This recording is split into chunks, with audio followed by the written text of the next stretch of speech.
पति को भी पत्नी से मेंटेनेंस की मांग करने का अधिकार है। जी हाँ, आपने बिल्कुल ठीक सुना। पति भी पत्नी से मेंटेनेंस की मांग कर सकता है।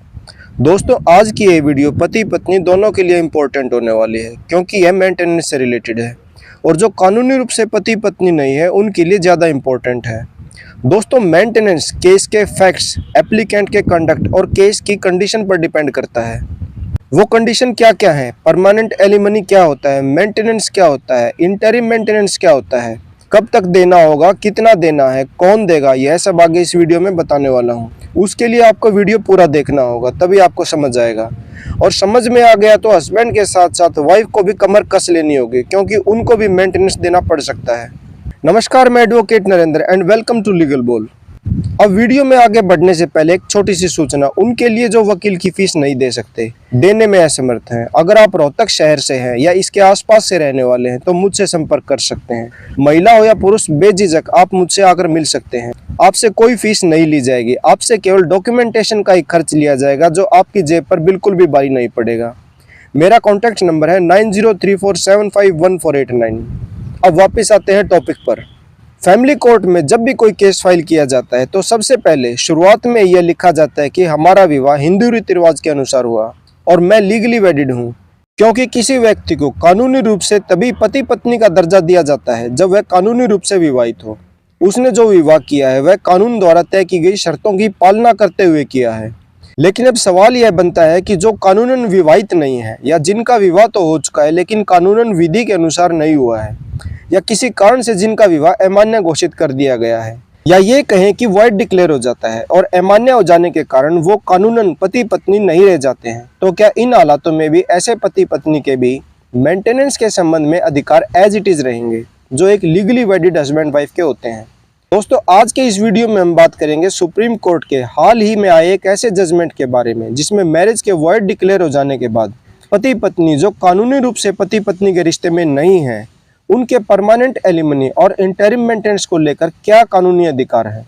दोस्तों, जहां फैमिली कोर्ट से जुड़े विवाद का मामला हो वहां मेंटेनेंस के अधिकार का मुद्दा बड़ा महत्व रखता है। ज्यादातर आपने यही देखा होगा कि पत्नी पति से सेक्शन 125 में, डोमेस्टिक वायलेंस एक्ट में, हिंदू मैरिज एक्ट में, Hindu adoption and maintenance act section 18 में भी मेंटेनेंस या इंटरिम मेंटेनेंस की मांग करती है। लेकिन हिंदू मैरिज एक्ट सेक्शन 25 में पत्नी के साथ साथ पति को भी मेंटेनेंस की मांग करने का अधिकार दिया गया है। मेंटेनेंस कितना मिलेगा, कौन किसे देगा, मिलेगा या नहीं मिलेगा, यह सब केस के फैक्ट्स और सर्कमस्टांसेस पर डिपेंड करता है। आज की हमारी वीडियो का टॉपिक इसी सवाल पर आधारित है कि जहां विवाह हिंदू मैरिज एक्ट सेक्शन 11 या 12 में नल एंड वॉइड डिक्लेयर हो चुका है या होने वाला है, जो पति पत्नी कानूनी रूप से पति पत्नी नहीं है, तो भी क्या वो महिला या पुरुष सेक्शन 25 में परमानेंट एलिमनी या मेंटेनेंस की मांग कर सकते हैं। इसी पॉइंट पर ऑनरेबल सुप्रीम कोर्ट का यह जजमेंट बेस्ड है। लेकिन उसके लिए आपका हिंदू मैरिज एक्ट सेक्शन 25 और सेक्शन 11 को समझना जरूरी है, और समझना बहुत आसान भी है।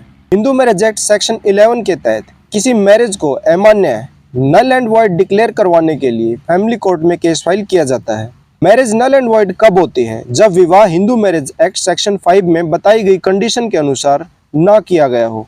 वो कंडीशन कौन कौन सी हैं? लड़का लड़की दोनों मानसिक रूप से स्वस्थ होने चाहिए। लड़के की आयु 21 वर्ष और लड़की की आयु 18 वर्ष होनी चाहिए। विवाह के समय जो वर या वधू हैं उनका पहले भी विवाह हो चुका है, तो उनके जो पहले वाले पति या पत्नी है वो जीवित नहीं होने चाहिए, और जीवित हैं तो उनके लीगली डिवोर्स हो चुके हों। लड़का लड़की के बीच ऐसी कोई नातेदारी या रिश्तेदारी या कोई संबंध नहीं होना चाहिए जिनमें विवाह करने की आज्ञा ना दी जा सकती हो। लड़का लड़की दोनों सेपिएंट नहीं होने चाहिए। नपुंसकता, इम्पोर्टेंसी के कारण मैरिज कंज्यूमेट ना हुई हो। विवाह के समय लड़की किसी अन्य पुरुष से गर्भस्थ हो, प्रेग्नेंट हो, तो ऐसे विवाह को भी अमान्य डिक्लेयर किया जा सकता है। अब सेक्शन 25 क्या कहता है ये भी जान लेते हैं। सेक्शन 25 के अनुसार कोर्ट डिक्री पास करते समय, अब यहाँ पर जिनको ये नहीं पता कि डिक्री क्या होती है उनको बता दूं कि हिंदू मैरिज एक्ट के अंतर्गत किया जाने वाला केस सिविल नेचर का होता है, और सिविल केस में कोर्ट जो डिसीजन करता है उसे डिक्री पास करना कहते हैं। डिक्री एक प्रकार से जजमेंट के समान ही होता है। डिक्री वह डिसीजन है जो कोर्ट दो पक्षों के बीच किसी झगड़े को हल करने या रिसॉल्व करने के लिए देता है। तो सेक्शन 25 में कोर्ट डिक्री पास करते समय या डिक्री पास करने के बाद भी पति या पत्नी में से किसी एक के मांग करने पर परमानेंट एलिमनी या मेंटेनेंस का ऑर्डर कर सकता है। कोर्ट रेस्पोंडेंट को, चाहे वो पति हो या पत्नी, उसे यह आदेश दे सकता है कि वो एप्लीकेंट को, जिसने एप्लीकेशन लगाई है, उसे मेंटेनेंस दे। यह मेंटेनेंस कब देना है? जब तक एप्लीकेंट जीवित है तब तक। मेंटेनेंस कितना देना है, यह कैसे डिसाइड होगा? इसके लिए दोनों पक्षों की इनकम देखी जाएगी, उनके पास क्या क्या प्रॉपर्टी है, दोनों का सोशल स्टेटस देखा जाएगा। साथ ही यह भी देखा जाएगा कि केस की प्रोसीडिंग के दौरान दोनों पक्षों का कंडक्ट कैसा था, उनका व्यवहार कैसा था। मेंटेनेंस किसको दिया जाता है? जो व्यक्ति खुद की फाइनेंशियली सहायता करने के योग्य नहीं है, वह अपने स्पाउस से मेंटेनेंस की मांग कर सकता है। और ऐसे हालात में कोर्ट उसे लिटिगेशन प्रोसेस के दौरान सेक्शन 24 में इंटरिम मेंटेनेंस की सहायता जरूर ग्रांट करेगी। अब वापस आते हैं टॉपिक पर। इस जजमेंट में बताया गया है कि जो कानूनी रूप से पति पत्नी नहीं है, जिनका डिवोर्स हो चुका है, जिनका विवाह हिंदू मैरिज एक्ट सेक्शन 11 के तहत नल एंड वॉइड डिक्लेयर हो चुका है या होने वाला है, जो कानूनी रूप से पति पत्नी नहीं है, तो भी क्या वो सेक्शन 25 में एक दूसरे से परमानेंट एलिमनी या मेंटेनेंस की मांग कर सकते हैं? जी हाँ दोस्तों, इस क्वेश्चन पर डिस्प्यूट अराइज होता है और हस्बैंड वाइफ पहुंचते हैं सुप्रीम कोर्ट। इस पर सुप्रीम कोर्ट का साफ और स्पष्ट कहना है कि सेक्शन 11 में marriage null and void declare की डिग्री पास होने वाली हो या पास हो चुकी हो, तो spouse by invoking section 25 and 24 of Hindu marriage act permanent alimony या मेंटेनेंस या इंटरिम मेंटेनेंस की मांग करने के लिए एंटाइटल है। इस केस में अपील करता पति है, जिसने सुप्रीम कोर्ट में अपना पक्ष रखा और पति पक्ष के वकील साहब ने ऑनरेबल सुप्रीम कोर्ट से कहा कि उनका विवाह हिंदू मैरिज एक्ट सेक्शन 11 के तहत कानूनन शून्य डिक्लेयर किया जा चुका है, तो अब उसकी पत्नी उससे मेंटेनेंस लेने के लिए एंटाइटल नहीं है। पति पक्ष की ओर से यह भी कहा गया कि बिगमस मैरिज यानी द्वितीय विवाह से शून्य हुई मैरिज में अगर मेंटेनेंस अलाउ कर दिया जाएगा तो यह अवैधता को वैध बना देगा।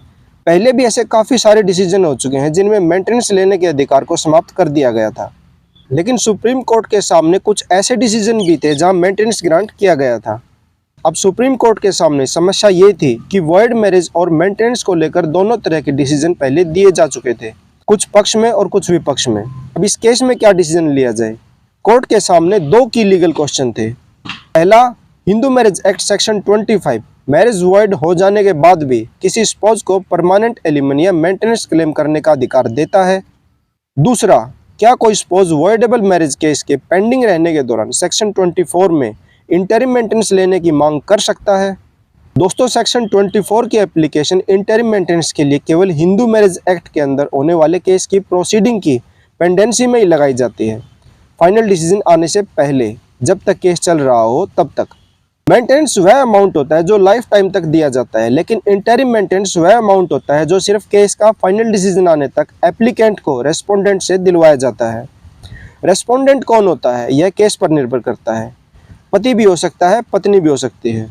कोर्ट इंटरिम मेंटेनेंस का ऑर्डर करने से पहले यह देखेगा कि जिसने इंटरिम मेंटेनेंस लेने के लिए एप्लीकेशन लगाई है, उस एप्लीकेंट के पास सफिशिएंट इंडिपेंडेंट इनकम नहीं होनी चाहिए। वह ना तो केस प्रोसीडिंग का खर्चा उठा सकता हो और ना ही अपना खर्चा चला पा रहा हो। तब कोर्ट रेस्पोंडेंट को ऑर्डर करेगी कि वह एप्लीकेंट को इंटरिम मेंटेनेंस का अमाउंट पे करे।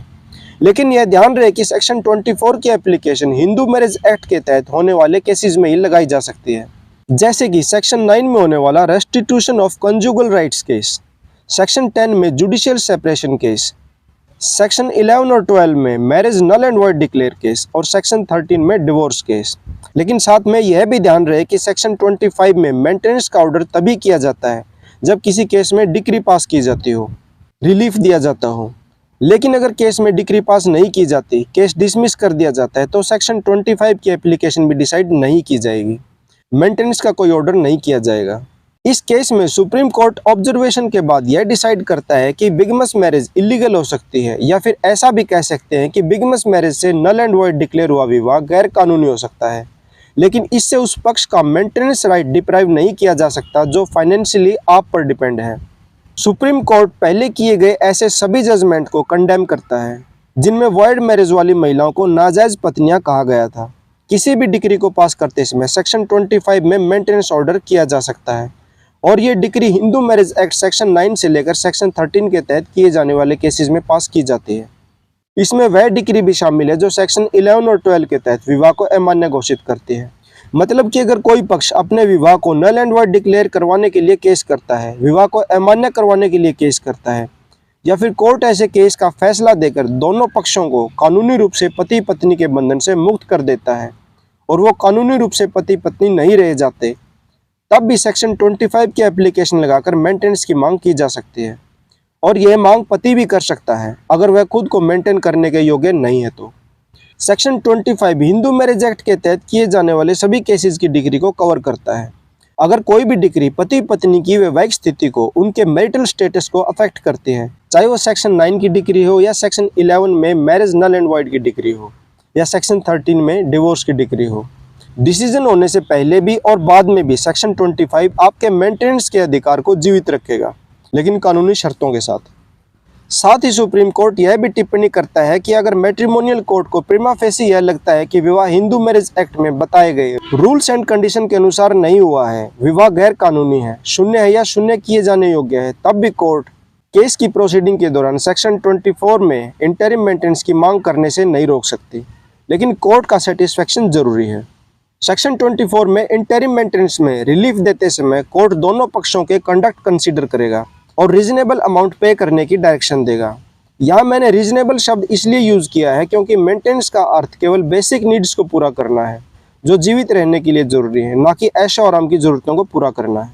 According to section 25 of Hindu marriage act, section 9 से सेक्शन 13 तक कोई भी डिग्री पास होने से पहले या डिग्री पास होने के बाद भी परमानेंट एलिमनी और मेंटेनेंस लेने के लिए एप्लीकेशन लगाई जा सकती है और ऑर्डर कैसा भी किया जा सकता है, लाइफ टाइम तक या परमानेंट एलिमनी का ऑर्डर भी किया जा सकता है। परमानेंट एलिमनी वह अमाउंट होता है जो आप एक बार में ही जो लेना देना है क्लियर करो और एक दूसरे को बाय बाय कहो, उसके बाद कोई किसी की शक्ल नहीं देखेगा। ऑर्डर मंथली भी किया जा सकता है और क्वार्टरली भी या फिर हाफ ईयरली भी, यह केस के सर्कमस्टेंसेस पर डिपेंड करता है। मेंटेनेंस अमाउंट कैसे डिसाइड होगा, कितना अमाउंट देना है, यह दोनों पक्षों के लाइफस्टाइल, उनके सोशल स्टेटस पर, उनकी टोटल वेल्थ कितनी है, उनकी इनकम कितनी है और कोर्ट में दोनों पक्षों का कंडक्ट कैसा रहा है उस पर डिपेंड करता है। सेक्शन 25 के सब सेक्शन 2 और 3 के अकॉर्डिंग ऑर्डर हो जाने के बाद अगर ऑर्डर से बेनिफिट लेने वाला व्यक्ति दूसरा विवाह कर लेता है, she does not remain chaste और he has had sexual intercourse with any woman outside wedlock, तो ऑर्डर रिसेंट किया जा सकता है, उस पर रोक लगाई जा सकती है। सर्कमस्टांसिस में चेंज होने पर ऑर्डर को मॉडिफाई भी किया जा सकता है। वाइफ डिजर्ट करती है तब भी वह परमानेंट एलिमनी लेने के लिए इंटाइटल नहीं होगी। इस जजमेंट को लेकर मेरा अपना व्यू है कि यह जजमेंट पुरुष वर्ग को ज़्यादा प्रभावित करेगा, क्योंकि एक महिला जो कानूनी रूप से पत्नी नहीं है और जिस विवाह को नल एंड वॉइड डिक्लेयर किया जा चुका है, उस पत्नी को भी पति मेंटेनेंस देगा। हालांकि यह नियम पत्नी पर भी लागू होता है, उसे भी पति को मेंटेनेंस देना पड़ सकता है, लेकिन इस दौड़ में मुझे पुरुष से ज़्यादा आफ्ता नजर आता है। यहाँ पर मैं इस बात के लिए माफ़ी चाहूँगा कि अगर कोई महिला मेरा यह वीडियो देख रही है तो उसे ऐसा लग सकता है कि मैं पति पक्ष में बोल रहा हूँ, लेकिन ऐसा बिल्कुल नहीं है। मैं वही बोल रहा हूँ जो नज़र आता है। कोई पति नहीं चाहता कि वह कोर्ट में अपनी पत्नी को खड़ा देखे। मैं यह भी मानता हूँ कि कोई पत्नी भी नहीं चाहती कि वह पति पर केस करे। हर पत्नी यह चाहती है कि उसका पति उसकी केयर करे, उसका सम्मान करे। पत्नी ससुराल में कदम रखते ही खुद को पति के परिवार के हिसाब से ढालने के प्रयास में लग जाती है। पत्नी में यह क्षमता है कि वह पति की फाइनेंशियल और सोशल कंडीशन को समझते हुए खुद को एडजस्ट कर सकती है, अपनी ज़रूरतों को कम कर सकती है। लेकिन जो सबसे ज़्यादा इम्पोर्टेंट है वो है प्यार और सम्मान। पति पत्नी दोनों को यह छोटी सी बात समझनी होगी, क्योंकि गलती एक की होती है और सज़ा पूरे परिवार को भुगतनी पड़ती है।